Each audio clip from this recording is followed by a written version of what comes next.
अस्सलाम वालेकुम वरहमतुल्लाहि वबरकातुहू। उम्मीद करती हूँ कि आप सब खैरियत से होंगे, जहाँ भी होंगे खुश होंगे और खुशियाँ बांट रहे होंगे। Welcome to my YouTube channel Waseem's kitchen. आज की जो रेसिपी है वो बहुत ही मज़ेदार है, कम वक्त में तैयार होती है और दावत स्पेशल रेसिपी है। बीफ चटखारा बोटी बहुत ही मज़ेदार तैयार होती है। चटखारेदार ये बोटी सबको पसंद आएगी। आपने इस रेसिपी को ज़रूर ट्राई करना है। बहुत आसान रेसिपी है, बिल्कुल भी टाइम टेकिंग रेसिपी नहीं है। तो चले आते हैं रेसिपी की तरफ। बिस्मिल्लाहिर्रहमानिर्रहीम। यहाँ मैंने ले लिया है 1 किलो बीफ। यहाँ मैं बीफ का इस्तेमाल कर रही हूँ, आप चाहें तो सेम रेसिपी मटन में भी बना सकते हैं। जो बोटी है उसका ज़रा दरमियाना साइज़ है, ना तो बहुत बड़ा है और ना ही छोटा है। तो 1 किलो गोश्त के हिसाब से मैं इसमें तमाम तर मिसाले शामिल कर दे जाऊंगी। छोटे साइज़ का मैंने 1 अदद प्याज लिया है, जिसको मैंने रफली सा कट कर शामिल कर दिया है। लहसुन अदरक का पेस्ट शामिल करेंगे, 2 से 3 चम्मच भरकर आप इसमें शामिल कीजिएगा।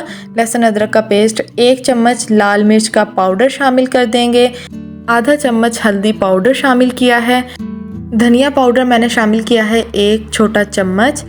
घर का बना हुआ खुशबूदार गरम मसाला 1/4 चम्मच। नमक आप अपने जायके के हिसाब से शामिल कीजिएगा। नमक की क्वांटिटी ज़रा कम ही रखिएगा क्योंकि हमने इसमें सॉसेस भी इस्तेमाल करनी है। तो छोटा 1 चम्मच मैंने इसमें शामिल किया है नमक का। 2 चम्मच भरकर इसमें सोया सॉस शामिल किया है। 2 चम्मच भरकर इसमें चिली सॉस शामिल किया है। 2 चम्मच ही भरकर इसमें सिरका शामिल किया है। यहाँ मैंने फूड कलर का इस्तेमाल किया है, ऑरेंज फूड कलर। आप चाहें तो इसमें येलो फूड कलर भी शामिल कर सकते हैं। अच्छी तरह से हमने इसको कर लेना है मिक्स। जितनी अच्छी तरह से हम इसको मिक्स करेंगे, स्पाइसेस बीफ के अंदर जाएंगे और उसके बाद हम इसे गला लेंगे। मज़ेदार सी चटखारेदार ये बोटी इसीलिए ही तैयार होगी। और उसके बाद अभी मज़ीद स्पाइसेस हम इसमें शामिल करेंगे इसको चटखारेदार बनाने के लिए। तो यहाँ मैंने इसको जल्दी से गलाने के लिए ले लिया है कुकर, क्योंकि हमने इसमें बिल्कुल टाइम टेकिंग रेसिपी नहीं बनानी है, तो इसलिए हम यहाँ कुकर का इस्तेमाल कर रहे हैं। और जो बाउल है उसी मिसाले के साथ मैंने इसमें शामिल कर दिया है 1 कप पानी, जिसमें बीफ मुकम्मल तौर पर गल जाए। आप अपने शहर के हिसाब से पानी शामिल कीजिएगा। कहीं जगह पर गोश्त जल्दी गल जाता है और कहीं जगह पर गोश्त गलने में वक्त लेता है। तो यहाँ पर पानी डालने के बाद हमने कुकर को बंद कर देना है और लगा देनी है सीटी। तकरीबन 20 से 25 मिनट के अंदर मुकम्मल तौर पर गोश्त गल जाएगा। और उसके बाद 20 से 25 मिनट के बाद गोश्त की कंडीशन मैं आपको चेक करवाती हूँ। 20 से 25 मिनट हो गए हैं। कुकर को एहतियात से खोल लेंगे और उसके बाद ये देखिए यहाँ पर थोड़ा बहुत पानी है, जिसको मैंने मुकम्मल तौर पर खुश्क कर लेना है। ये देखिए बिल्कुल 1 से 2 टेबलस्पून के बराबर पानी है। तो इसको मुकम्मल तौर पर खुश्क कर लेंगे और उसके बाद हमने इसमें कुछ मिसाले शामिल कर लेने हैं। यहाँ मैं आपको गोश्त चेक करवाती हूँ कि गोश्त जो है वो मुकम्मल तौर पर गल चुका है। गोश्त को अब हमने मुकम्मल तौर पर ठंडा कर देना है ताकि हम इसमें मज़ीद कुछ मिसाले शामिल कर सकें, क्योंकि इस वक्त गोश्त बहुत ज़्यादा गर्म है। तो यहाँ पर मैंने शामिल कर लिया है 1 चम्मच भरकर साबुत धनिया, जिसको मैंने हाथ से इस तरह से मसल कर शामिल कर लिया है, जिसकी वजह से 2 टुकड़े हो जाएंगे साबुत धनिया के। और इसमें शामिल करेंगे 1 छोटा चम्मच कुटी लाल मिर्च, क्योंकि हमने इसमें लाल मिर्च का पाउडर भी शामिल किया है। 1 छोटा चम्मच शामिल कर लिया है कसूरी मेथी का। और इसमें शामिल किया है आधा छोटा चम्मच चाट मसाला का। घर का बना हुआ चाट मसाला है। रेसिपी का लिंक मैं डिस्क्रिप्शन बॉक्स में दे दूंगी।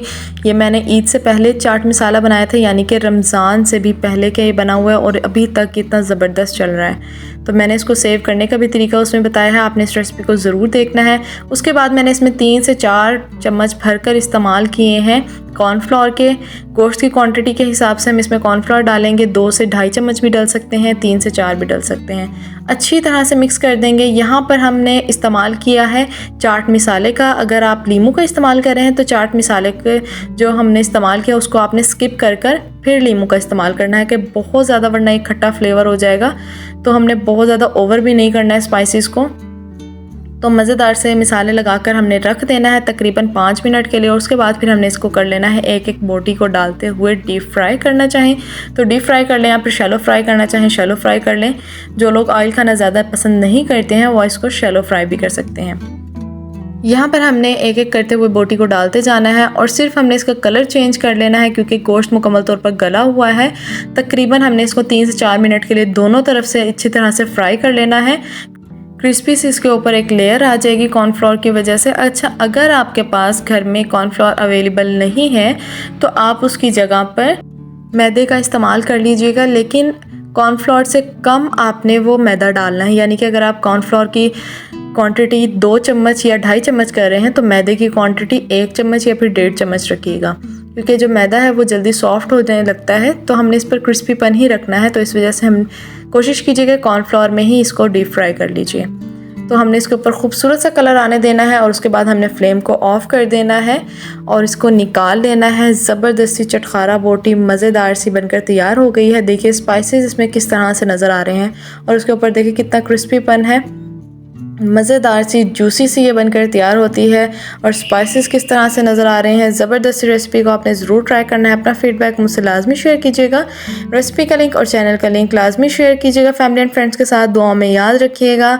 अल्लाह हाफिज़।